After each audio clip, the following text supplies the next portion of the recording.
Hi everyone, I'm Iggy and welcome back to the Investing Iguana. It's been a huge year and I am incredibly humbled to share that. The Investing Iguana was just ranked 8th in the 2024 Influential Tigers by Tiger Brokers.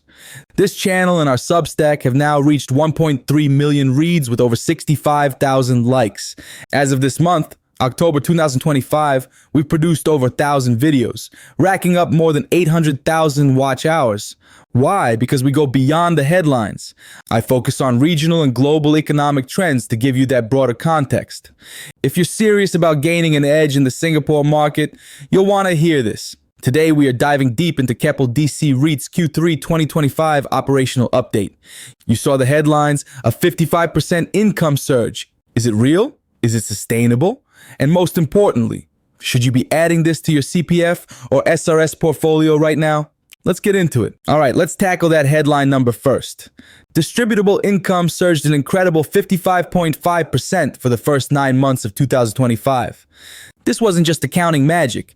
It was driven by 3 real factors: new acquisitions, contributions from Keppel DC Singapore 7 and 8, and Tokyo Data Center 1 kicked in.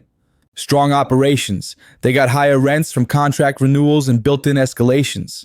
Lower finance costs. This is great. Their finance costs actually dropped by 6.4%. But here's the part you need to understand. You can see the distributable income jump, but the distribution per unit, DPU, only went up 8%. Why the big gap? 2 words: preferential offering. KDC REIT just raised $404.5 million by issuing new units. This means the pie is bigger, but it's being split among more unit holders. That's dilution.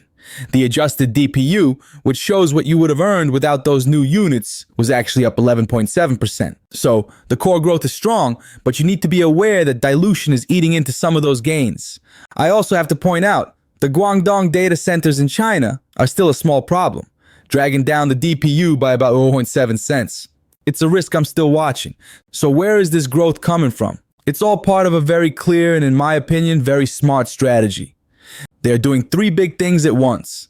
They are consolidating their Singapore assets, buying up the rest of KDC Singapore 7 and 8. They are divesting non-core assets like the Netco bonds to clean up their books. They are reinvesting that cash into high-growth, hyperscale facilities, like the new Tokyo Data Center 3. Why are they doing this? 2 letters. AI, global data center demand, is projected to explode to 100 gigawatts by 2027, and AI workloads are expected to make up 30% of that. Keppel is positioning itself to be the landlord for this AI boom. They are getting out of paper assets and buying the physical picks and shovels of the AI gold rush. This is the growth story. But Iggy, you're asking, I'm a safe income investor. What about the debt? Is this risky? This is honestly the most impressive part of the entire report. Their balance sheet is a fortress. Their aggregate leverage is low at just 29.8%. That is so much headroom before they hit the 50% regulatory limit. And their average cost of debt, just 2.9%. That is incredibly cheap financing. Their interest coverage ratio is a very robust 6.6 times. And here's the best part for us income investors. 74% of their debt is on a fixed rate. This means they are largely insulated from any future interest rate shocks. This is what prudent financial management looks like. Okay, so the finances are strong. What about the properties themselves? Is that income stable? You bet. Portfolio occupancy is high at 95.8%. And the WALE, or weighted average lease expiry, is 6.7 years. That's like having an employment contract for almost 7 years. It gives them incredible income stability. And there is no scary expiry cliff. Only 0.9% of their rent expires in the rest of 2025. A massive 63% of their rental income is locked in until 2030 or beyond. This is exactly what you want to see as a long-term income investor. So I've looked at the big headline number, the AI strategy, the fortress balance sheet, and the stable assets. What is my final verdict? Here's Iggy's take. The bull case is clear. This is a best-in-class operator, perfectly positioned for the AI boom, with a rock-solid balance sheet and locked-in income. The bear case, the Guangdong assets are a small, nagging drag, and the stock isn't cheap. It's fairly valued for its high quality. So for existing unit holders, my call is a solid hold. The fundamentals are strong, the strategy is sound.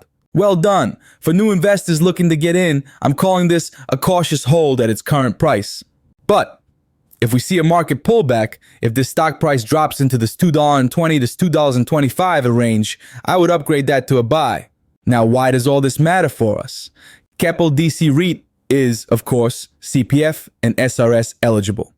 If you are looking for a place to grow your retirement funds that can potentially beat the ordinary account's interest rate, this is the exact kind of high-quality, income-producing asset you should be studying. You are literally collecting rent from the world's biggest tech companies inside your retirement account. That is how you build long-term passive income. If you want this level of deep dive analysis, financial models, and to know what I'm buying and selling, you need to join our premium Substack. That's where you get my exclusive reports and access to our private community of serious, like-minded investors. Hit that subscribe button here on YouTube and definitely check out the Substack link in the description below. Thank you for watching. I'm Iggy, and I'll see you in the next video.